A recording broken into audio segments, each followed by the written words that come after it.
Ya, Anda masih bersama kami dalam Dialog Spesial People and Inspiration, masih ditemani oleh Mas Doni dan juga Mbak Zindi dari brightstory.com. Nah, kalau kita ngomong brightstory.com, ini tentunya pastikan yang diharapkan adalah memudahkan calon pengantin. Dan ada aplikasi-aplikasi barunya untuk memudahkan ini. Nah, ini ada aplikasi baru apa nih dari brightstory.com?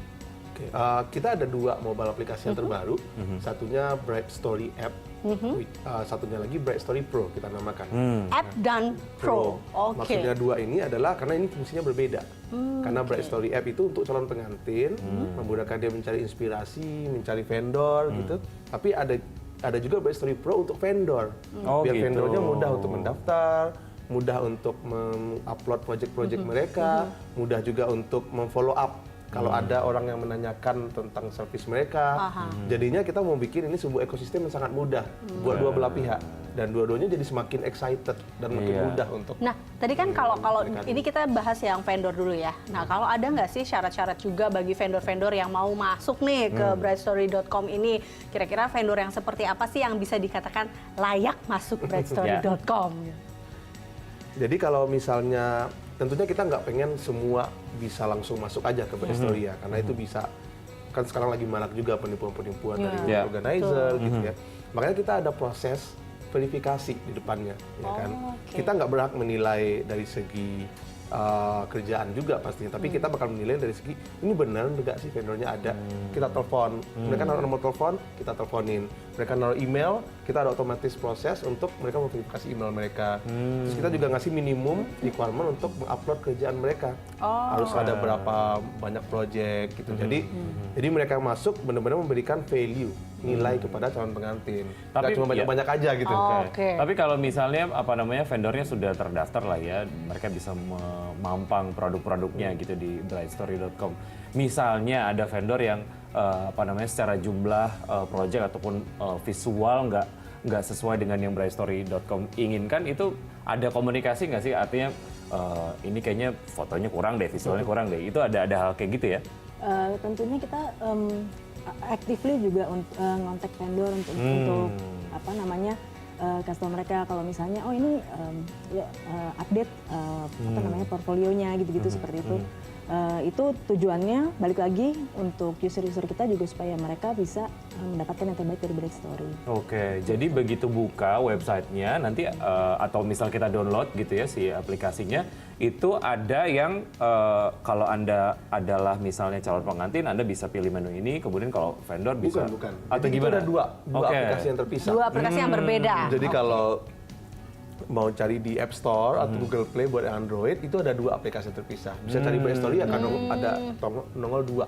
Brightstory for vendor atau Brightstory for calon pengantin ya, for the brides. Oke. Nah, ini apa yang akhirnya membedakan aplikasi-aplikasi dari brightstory.com ini dengan beberapa aplikasi lainnya yang mungkin juga sebenarnya ada tapi mungkin ya beda-beda tipis lah, atau sebenarnya apa sih yang membuat berbeda? Ya, jadi kita lumayan aja dia ada dua ya fitur, bukan fitur lah ya, seperti prinsip kita dalam mobile aplikasi ini. Yang pertama itu lengkap, yang kedua itu mudah.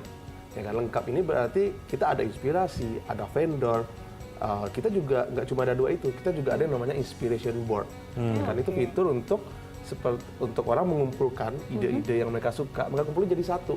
Jadi nggak cuma terbuang gitu. Kalau nggak kan nanti bingung. Kemarin ada yang bagus tapi di mana ya? Kan lupa. Itu mereka bisa save, ada board sendiri khusus untuk masing-masing user. Nah, kita juga ada blog. Jadi kita punya blog untuk menyarankan untuk menjadi inspirasi berupa artikel-artikel atau konten, relationship tips gitu kan, real wedding orang-orang sebelumnya.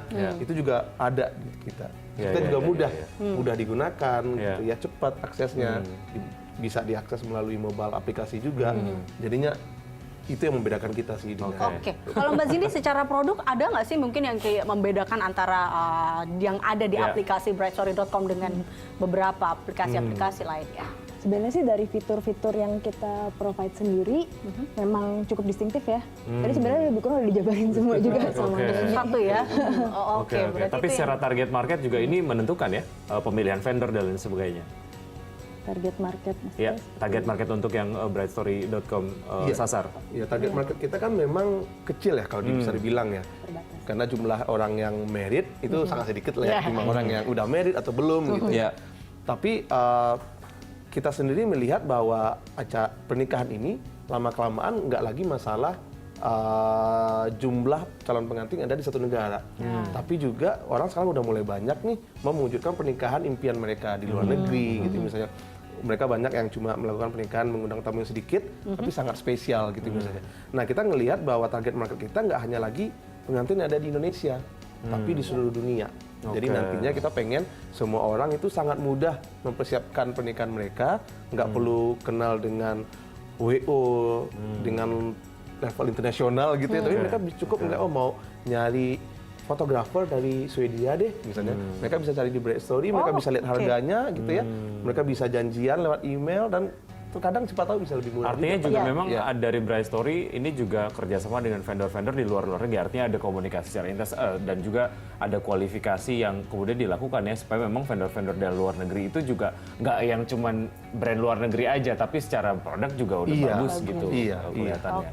Oke. Nah ini kalau kita lihat memang sebenarnya apa ya yang kalau kita lihat tadi memudahkan dan juga memberi ya cepat ya dalam arti ini, karena dengan apps, dengan aplikasi pasti itu yang diharapkan adalah lebih cepat.